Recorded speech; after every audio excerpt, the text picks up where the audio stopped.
All right, so this is the bathroom. It's not. I want to say relic. It's not a relic. It's not archaic. It's a vestige. Vestige. Yes, thank you. It's a vestige. These rooms are for storage if you want to use either of them. This is all Eric's old equipment.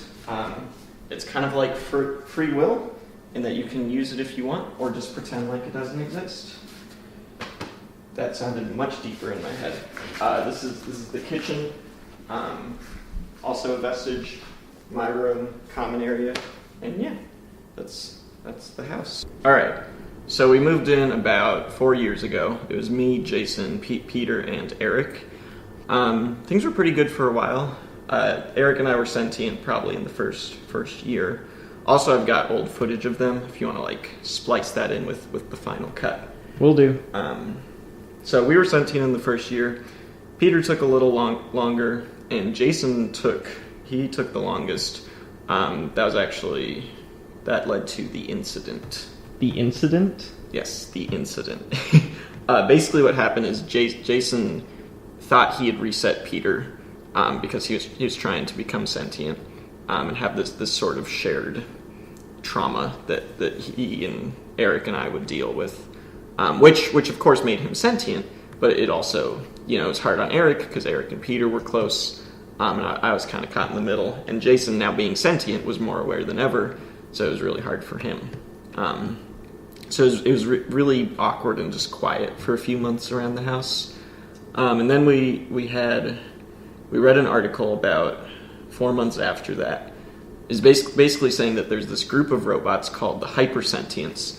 And what they'll do is they'll actually just like pretend to be shut down, pretend like Peter did that they're going back to be reassigned somewhere, or reprocessed, and then they just run away.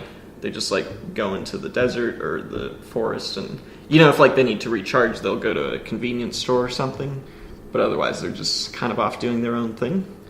And we knew that was probably what Peter had done, so Eric went to find him, which he did. So yeah, that's where those two ended up.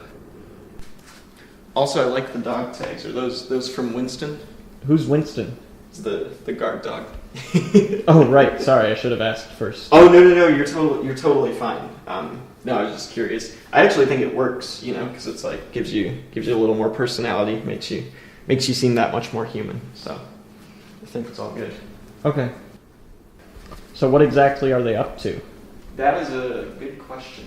Do you know at all about Evan Perrine and the whole blank slate thing? Not really. Okay. So basically, Evan Perrine, he was the one who founded the company. He was kind of like Zuckerberg, He came up with the code and the logic and everything, and he killed himself after the robots were released because he couldn't handle the pressure of it.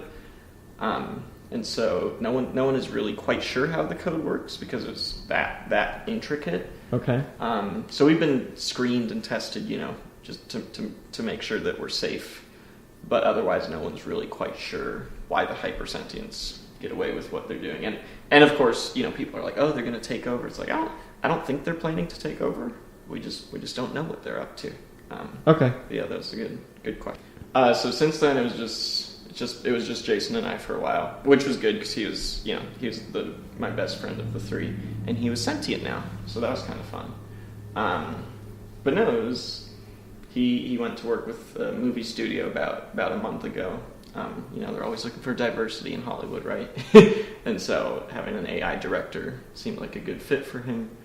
But yeah, so it's just been me. Obviously, I get lonely sometimes, which is why I had them send you over. So yeah, that's kind of where I'm at right now. Are you actually crying or faking it?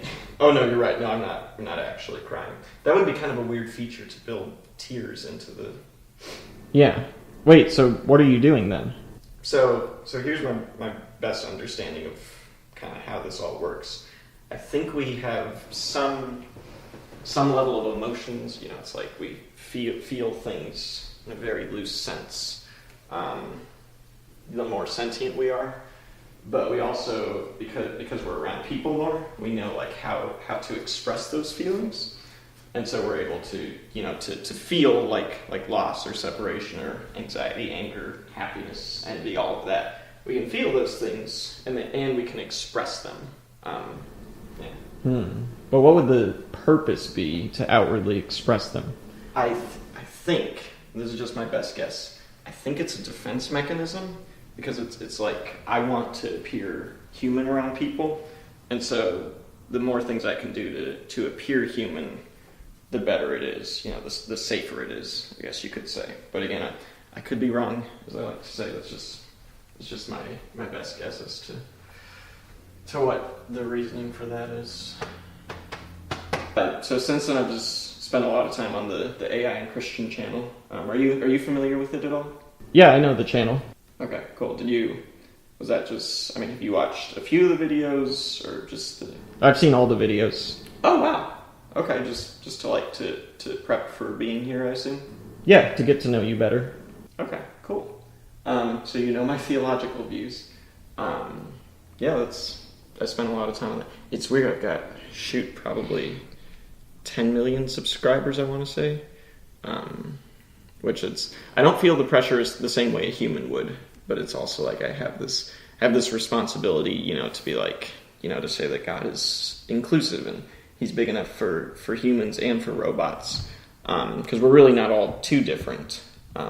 So it's just, I try to take it seriously and put a lot of effort into it, because I care about people and I want them to help enlighten them.